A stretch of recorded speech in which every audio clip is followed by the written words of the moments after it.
All right, Steeler fans, it is Monday. Time for a Monday morning conversation right here on the Let's Ride podcast. And I've been telling you all the last 2 weeks. Last week we did the Cleveland Browns and John Suchan. This week we're diving again into the AFC North. We're talking to someone that covers the Cincinnati Bengals, right? Part of our running through the jungle crew here on FFSN, and it's Chase Younts. Chase, what's going on? Yeah, Jeff, thanks for having me on. Just enjoying the Monday morning and ready to talk some Bengals football.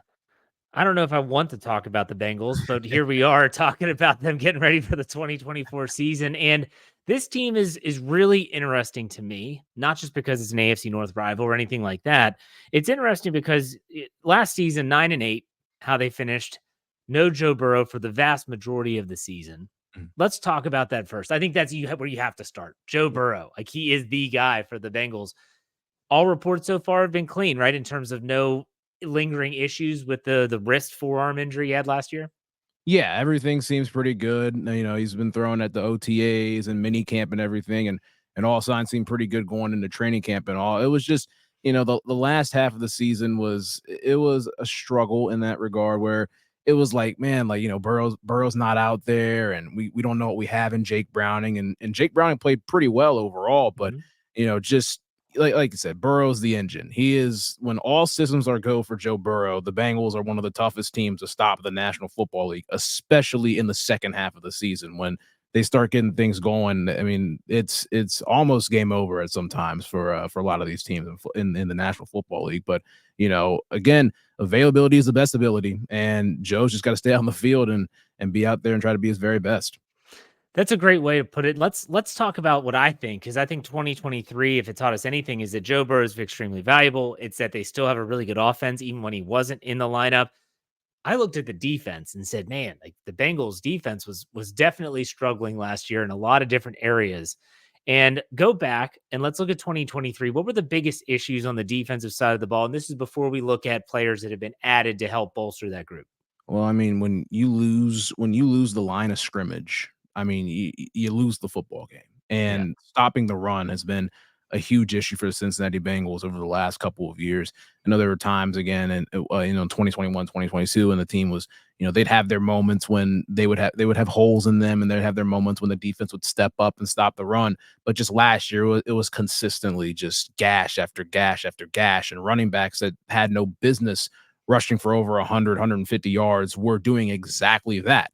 And again, I point to one, Devin Singletary for the Texans. He had 150 yards and a touchdown against the Bengals on nearly 30 carries. And just, over the course of time, if you're able to just not even be a shutdown run defense, just consistent, just if you're able to stand tall when you need to, and it kind of goes back to that bend break defense, but the line of scrimmage, stopping the run, forcing a team to pass. Because again, the Bengals secondary now, we might talk about that later, but the Bengals secondary now, I mean, they went into free agency and did some nice things, and some corners, obviously got another year under their belt and everything. But if they can stop the run up front, then it obviously helps the defensive backs on the back end and lets those pass rushers pin their ears back and try to get after the quarterback. So 2023, 9-8. I've always said that if a team's going to make a run, if you could have a little bit of a hiccup, and I would say 9-8 for them with the Burrow injury as a hiccup, you're now playing a fourth place schedule amongst the AFC teams that you're going to face, and even the NFC opponents in interleague, interconference play. And so the Bengals now 9-8. What's the fan base thinking heading into 2024? And again, we'll talk specifics with the draft and free agency, but what's the general vibe about the team and the fan base right now heading into 2024? Well, the biggest vibe right now, again, I mean, obviously playing a fourth place schedule is nice, but again, teams in fourth place can also make big improvements. You Mhm. obviously see at least one team make that worst of first jump and everything, but the vibe is just, it's excitement. It's that Burrow's back, and we had some new guys come in there in free agency that'll try to replace the void of some of the older guys. I know Tyler Boyd left in free agency to go to the Titans, and Joe Mixon was traded to the Texans, and we got cheaper at spots, but we also got more value out of it. From straight up value at the moment. We got to see how those guys will play out on the field this year. But I think it's just a lot of optimism. And also, obviously the T Higgins thing was pretty big with him signing his tender and coming back for at least this year. But just if all those guys are on the field and and they can stay together and get off to a good start with, a potentially favorable schedule, then, the vibe's going to be pretty high in Cincinnati. Well, let's talk about 2024. And you brought up Joe Mixon leaving, and I've always felt that Joe Mixon was one of the more underrated players on the Bengals roster. He's a two-way running back, could be a three-down back if they needed him to. He can catch the ball, he can run the ball both inside and outside the tackle box. And he's gone now. So, what's the plan for the Bengals in the running game to replace Mixon? Is it a one-person, one-for-one? Is it a committee approach? How are they going to handle the running backs? It's a dual approach. I'd say it's more like a kind of like a fire and ice kind of vibe with you Got have, it. Zach Moss coming over from Indianapolis. He's got some more tread left on his tires because playing in Buffalo, a couple years back, he was able to kind of share some carries and all with Devin Singletary. So he didn't really have to worry about getting hit as much over that course of time. And then last year he was able to kind of hold up when Jonathan Taylor was out, and then Taylor took over and everything. But Zach Moss able to have those fresher legs. He's going to be that guy that probably run in between the tackles and probably get the bulk of the carries to start the season off. And I would assume be the week one starter. But then you got Chase Brown, who came on later on last season, and he was one of the fastest players in the National Football League when he had the ball in his hands. You'd see some screen passes caught from him. You'd see some different counters, some sweeps that were ran with him. So I mean, it's more of that balance of Zach Moss just being that downhill attack guy, and then Chase Brown doing a bit of everything else. But it does add an interesting dynamic. And again, Dan Pitcher is the offensive coordinator of the Bengals now with Brian Callahan leaving. And Pitcher was like, we have to be more explosive. And again, in the passing game, that might be the case, but it starts with the running game. If the running game can set it up, now you can go play action, and now you can take deep shots down the field, and it scares a lot of teams. And there have been a lot of times where they've had the skill position players, even the quarterback, wide receivers, you name it, they've got it. But the offensive line hasn't necessarily held up to their end of the bargain when it comes to opening up running lanes, protecting Burrow. What improvements have been made on the offensive line to help keep Burrow upright and to open those lanes for those backs you just mentioned? So again, I mean, we got, obviously return like 4 of the 5 starters from last year. And then Trent Brown comes in. Trent Brown from the New England Patriots comes in at right tackle. Again, there have been some reports that he was actually playing guard a little bit in some of the OTAs and minicamp, which is pretty interesting. Again, you can probably go fact check that again. But, and obviously we drafted Amarius Mims in the first round this past year. The feel is that he's probably going to, take that first year to learn from Trent Brown and learn from the other guys and step in next year to be that guy. But then again, if the confidence level's up with him, maybe they can move Trent Brown inside. I'm not too sure, but I'd say the weaker link on the offensive line is probably Cordo Volson. He kind of got abused last year in some situations. Again, he was going up against some of the best defensive tackles in the National Football League with the schedule that we were playing, and some of the guys that we had to face, like Aaron Donald, Chris Jones, Cam Hayward at the time. But there were situations where it just wasn't great, and we need a better year from Alex Kappa at right guard. Ted Karras wasn't bad last year. Orlando Brown, who we signed to a really big contract last free agency, he had an all right year, but obviously he's got to step that level up as well. But if everyone just raises their level of play up, and again, there's a cohesion with that offensive line coming into year 2 with most of them, then again, I believe the Bengals will have a better offensive line. All right, let's go to the defensive side of the ball. You mentioned the secondary, 1 year under the belt for some of those defensive backs that they had last year. What other additions and maybe losses did they have in free agency? How did they approach improving the defensive side of the ball? So defensively, if we want to go in the secondary real quick, Chidobe Awuzie was the Bengals starting corner from 2021 and through really about mid-year last year. And then DJ Turner took over for him, and Cheeto kind of took a back seat. Cheeto went to the Titans. DJ Turner and Cam Taylor Britt. Cam Taylor Britt had a really good year last year. He was hurt later on in the season and was on IR for 4 weeks, but he had a really good year when he was out there, especially in that first half of the season. And those 2 guys right now are the starters, but you got Dax Hill, who we moved from safety down to corner. So now you got DJ Turner and Dax Hill in a battle for that second corner spot on the outside, which is going to be very interesting to monitor. And then Mike Hilton's back, and then you had Geno Stone from the Baltimore Ravens, who led the NFL interceptions last year. Again, the Ravens defense, they were ball hawks all season, and some of those interceptions, I mean, they came right into his lap, but you still got to catch the ball to be targeted, to get it, labeled as an interception. But Geno Stone on the back end is going to be nice. We got Von Bell back. His 1-year stint with the Panthers, but he came back and a nice veteran leadership in there. And another guy, Jordan Battle, he really stepped up last year in the second half of the season. He was one of our best tacklers in the second half, and saw a lot of flashes from him, the 3rd round pick in 2023 from Alabama. And he was, a pretty big leader on the defense, as we got to November and December. But again, I mean, it's going to be interesting with that secondary. And I think, it used to be a weakness in a way of ours, but honestly, I think it might have flipped that to a strength, and I'm excited to see what they got there. I want to talk about Dax Hill for a second. I remember him coming out of college. I believe he was a Michigan guy, and it's interesting that they're going to try and flex him down to cornerback. Is he capable of that? Is that more his skill set, or is this just something where they have Von Bell returning? They don't really need another safety, so they're trying to find a way on the field, and it's a corner and not a safety. What's the word there? It's kind of in between, in my opinion, because I could see Dax more of guarding tight ends and everything else, but you got Mike Hilton playing in the slot, and Mike Hilton's been pretty consistent. You know about Mike Hilton being in Pittsburgh and everything.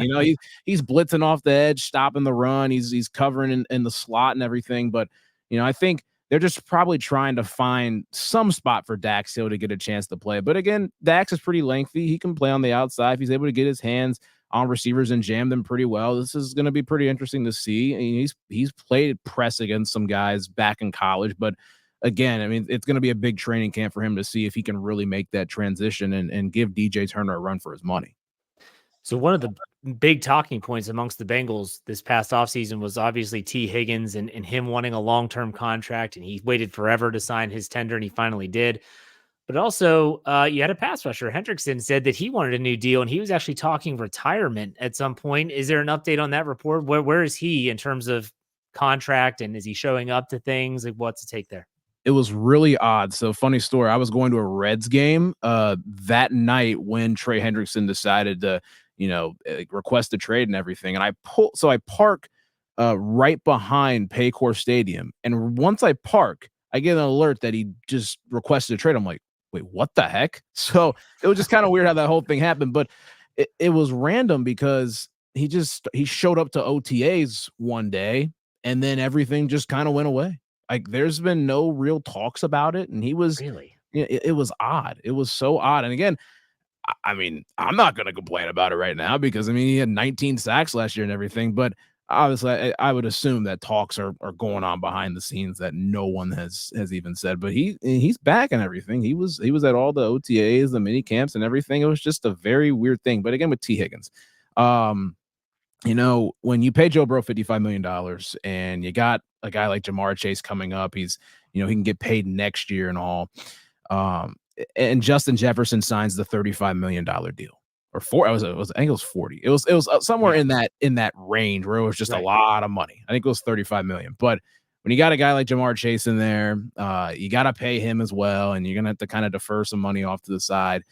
It's a tough spot for T. Higgins. And again, I wish we could keep T. Higgins and everything, but it's just gonna be so tough. And at the moment, you got to enjoy the time you have. And he signed that tender, and hopefully that we can go out there and try to make the best push to try to win a Lombardi. But, obviously there's going to be one team out of 32 that get that chance. So we'll see what happens with that. But, just with T, the talented receiver, with him, it's like you can kind of count on him missing 2 or 3 games this season because he's got a hamstring problem. And this hamstring is going to linger him for his entire career. Yeah. But it's just, you can count on him when he's out on the field. But, when that, I don't know like what teams are going to value when it comes to signing a contract if they know T. Higgins is going to miss 2 or 3 games a year because of a hamstring and everything. But there's teams out there that would pay him a lot of money. Yeah. So this is from an outsider's perspective. I don't put T. Higgins up there in the upper echelon of wide receivers. So you just mentioned, even on his own freaking team, Jamar Chase, he is at another level than T. Higgins. You talk about your Justin Jeffersons, your Tyreek Hills. These guys are getting paid like record-breaking money in terms of the wide receiver position. You've watched him way closer than I have, way longer than I have. Where do you put T. Higgins in the discussion of wide receiver, like in terms of top tier and then lower tier? It's such a tough question because there are so many talented wide receivers in the Oh, yeah. game. There's so many. And again, you guys got one in Pittsburgh and Pickens, man. I mean, he's a guy that, can stretch the field, big, long, and Absolutely. everything.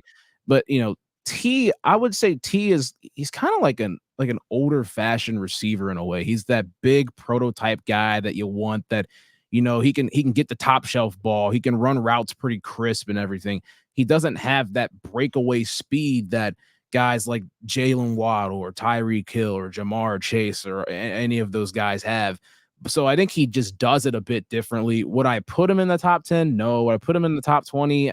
I mean, it's tough because of production and everything else and staying on the field. But I still think T is, a top 25 receiver in football. Like I don't think I don't have much question about it at all. When he's on the field, I mean, teams key on him and they key more on Jamar Chase, but you still have to key on T. Higgins because T. Higgins' biggest games, I mean, he'll torch you. So I think he just does it a different way than what most people see with just breakaway speed and blow by deep and everything. He's more of a guy that's just stacking bricks on top of each other where it's just 13 yards, 15 yards. It's crisp route running. It's put the ball on the top shelf and he's going to go get it and everything. So I just think he does it a different way than most receivers do. Last question about players coming and going before we get to the draft class, because I do want to talk about that. Yeah. Is it you mentioned Tyler Boyd, and that was someone a lot of Steeler fans thought that he was going to come back to his hometown of Pittsburgh, and he's a Western PA guy that didn't work out. He wanted more money than the Steelers willing to pay. He didn't have a great 2023. I think anyone that pays attention knows that Tyler Boyd had some drops. He had some issues. And I think the Bengals are kind of like, okay, it's time for him to move on. And that's fine. It happens in the NFL. What are they doing, though, to replace his role primarily as a slot receiver in the Bengals offense? Well, actually, when we talk about the draft class, I think we're going to talk about a guy in Jermaine Burton who's might take that role. I don't know if it's going to be immediately week 1 or not, but it'll be interesting. But we resigned Trenton Irwin to a deal. I think it was a 2-year contract of it. He stepped up pretty big last year in some moments where we just need him to get some of those hard-earned yards in the slot and everything. But, we got a couple guys in Trenton Irwin, possibly Charlie Jones from Purdue, who's probably going to be more of a return specialist. Andre Yoshivas will be interesting as well. Big guy on the outside that can also play on the inside. It's kind of remodeled his game a bit in the offseason. So we've got some guys that are just unproven at this moment, but they have the talent. So it's going to be interesting to see how you replace Tyler Boyd. It's going to be tough to replace him because – again, I know he had a rough year last year, like we mentioned, but before you've got the hard-earned yards over the middle and in the slot and everything else, and I mean we're certainly going to miss Tyler Boyd's presence in the locker room and everything else. That's some stuff that you just can't replace right there. That's true. Let's talk about the draft class. You mentioned a couple players already. They actually got a lot from the national media pundits, take that for what it's worth, but they actually got some pretty good grades. All the AFC North actually got some pretty good grades after the 2024 draft. But what were some of your takeaways from the class that's coming in to help the Bengals? Things that you like, things that you didn't like.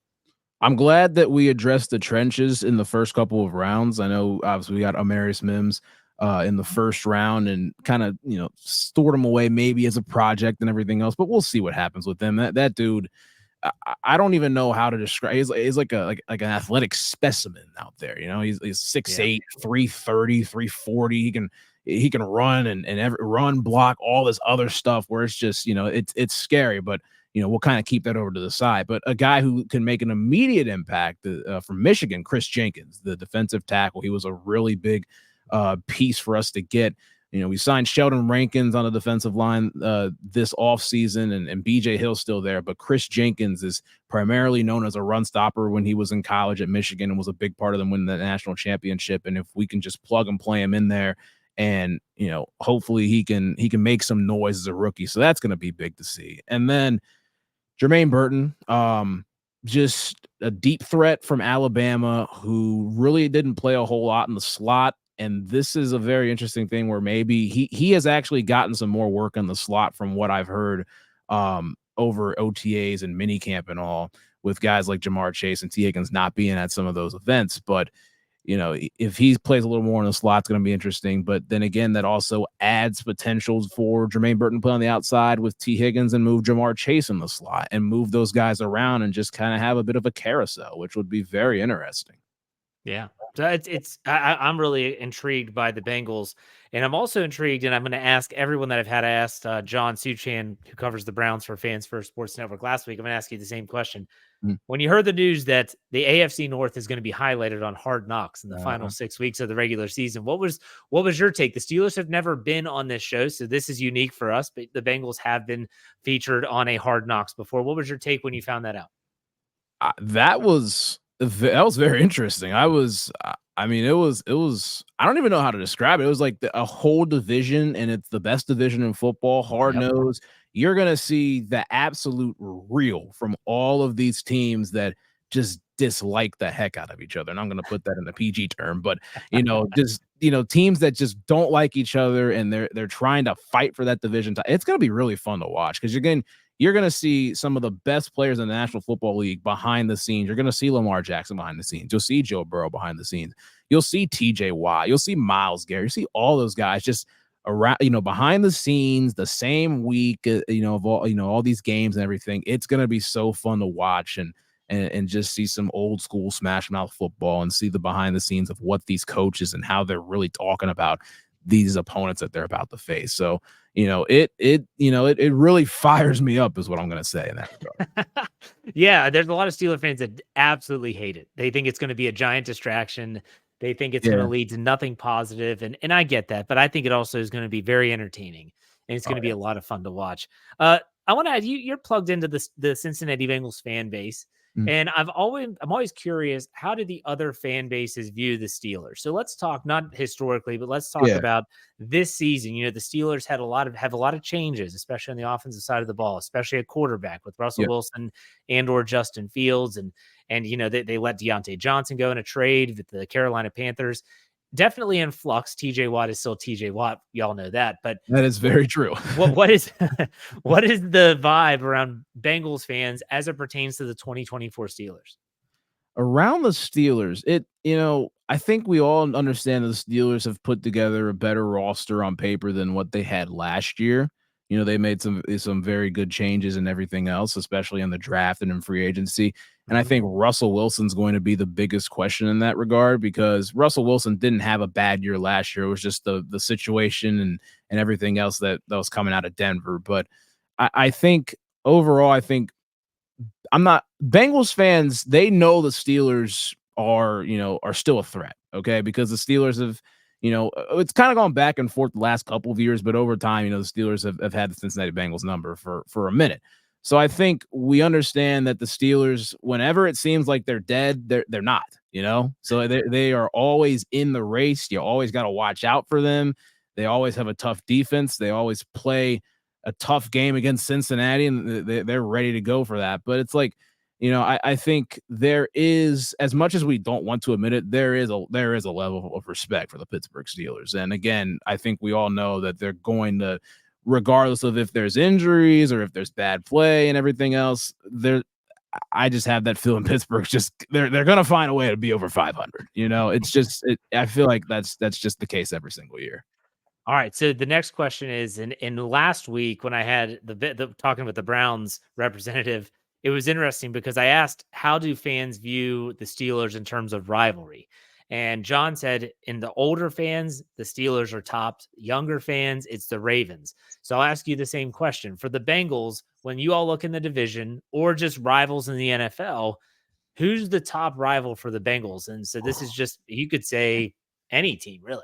Man, that okay. So I got to break this down a little bit. So I think recently, over the last couple of years, I think with with the Bengals and the Ravens, it's a Lamar versus Burrow thing, but Uh-huh. you haven't really seen many Lamar versus Burrow matchups. You haven't seen a whole lot of those. So it's kind of like that it's a weird line to walk in that regard. It's like Bengals Ravens, it gets pretty competitive in that regard. So I would say at the moment that might honestly be like, I'm not gonna say that's our number one rivalry, but it's obviously up there. Bengals Steelers, both fan bases, they don't like each other. Everything else, that's this entire division.